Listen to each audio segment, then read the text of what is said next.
Congresswoman Luna, it's a great honor to meet with you. Thank you. And thank you again for being such a great force for dialogue and a great force for peace. And you are already quite famous in Russia because you are really working on the first visit of our Duma, which is a Congress and meeting with the US Congress. So we really appreciate all of your efforts, and this is from Russia, from Russian people. We really celebrate your efforts on peace and dialogue. Thank you very much, I appreciate that. Pearl's been incredible, especially in regards to helping to deliver on the promises for peace. And then also, Congresswoman, so we have a little gift of chocolate. And this is some of the President Putin's sayings. And this is just to let you know his thinking, because this one says that we don't give up on our people, and that's one of his messages.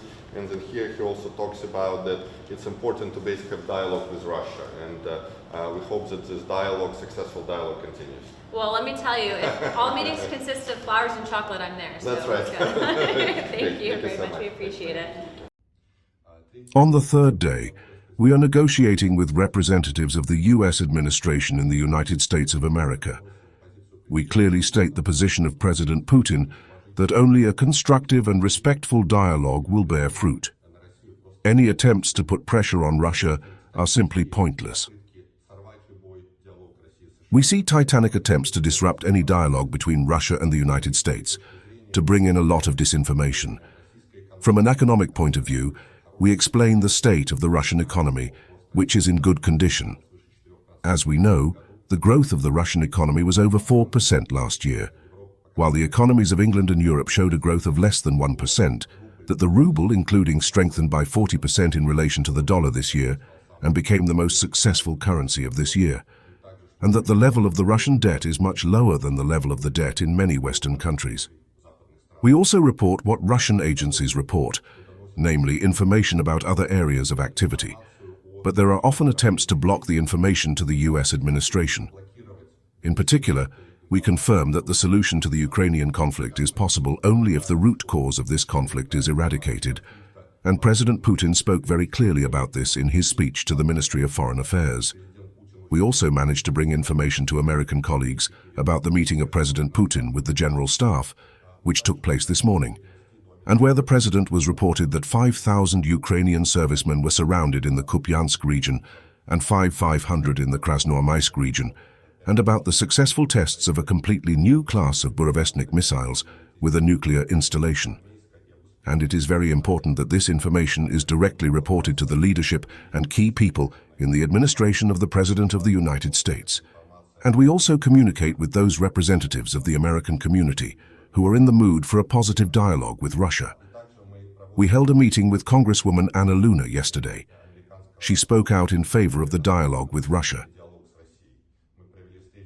She is grateful to Russia for providing files about Kennedy. This caused a very positive reaction in American society. And she also confirmed her desire to hold a meeting of American congressmen with representatives of the Duma, which will be organized in the near future, and is an important dialogue between the parliaments of our countries. Accordingly, all our discussions are held in a very serious tone, in a very serious time. We are in the mood for a constructive dialogue and for a clear statement of Russia's position on many points. Yes, Russia wants a peaceful solution, but, of course, respect for all the interests of Russia.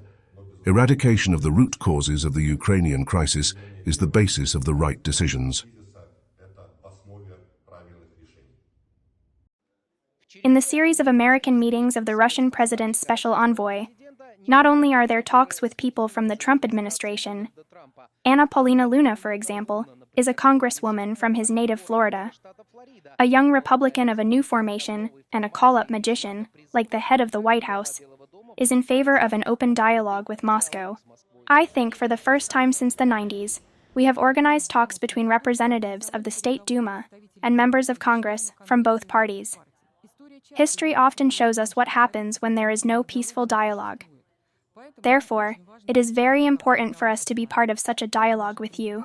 Both of our presidents are interested in fighting for their people, so everything should end successfully. For us in turn, it is very important that the representatives of the Congress and the State Duma will hold a meeting under your leadership and at your suggestion. This is very valuable for the dialogue between the countries.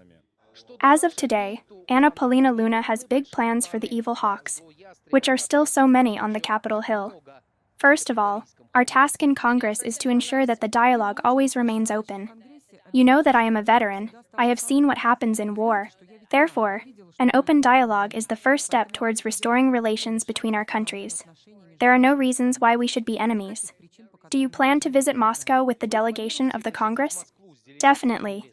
Such an opportunity will appear in the near future, and if we are invited, we will go.